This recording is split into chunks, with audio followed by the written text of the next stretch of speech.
सियासतदान से supreme court guarantee मांग रही है कि तुम सियासी बात तो नहीं करोगे, फौज से गारंटी नहीं मांग रही कि तुमने हलफ दिया हुआ है, तुम सियासत क्यों कर रहे हो। ये सारा का सारा ऐसा लगता है कि सुप्रीम कोर्ट ऑफ पाकिस्तान ये करना तो चाहती थी कि इमरान खान को उसका हक दिया जाए। याद रखिए, इसको रिलीफ नहीं कहा जाएगा, ये कोई रिलीफ नहीं है। एक आदमी की सेहत का बेड़ा गर्क करने के बाद ये कोई रिलीफ नहीं है कि आप ये कह रहे हैं कि इनका इलाज करवा दें।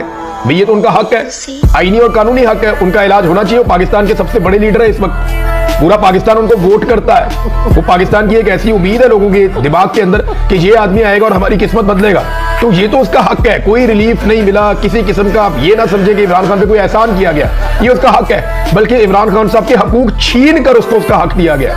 नवाज शरीफ को आपको याद है दिन रात टॉक शो होते थे, आधे घंटे के बाद नवाज शरीफ की प्लेटलेस की रिपोर्ट लेकर प्रेस कॉन्फ्रेंस में बैठ जाते थे मरियम औरंगजेब, एहसन इकबाल, कभी मरियम नवाज का स्टेटमेंट आ रहा है, कभी फैमिली का कोई बंदा बैठ गया।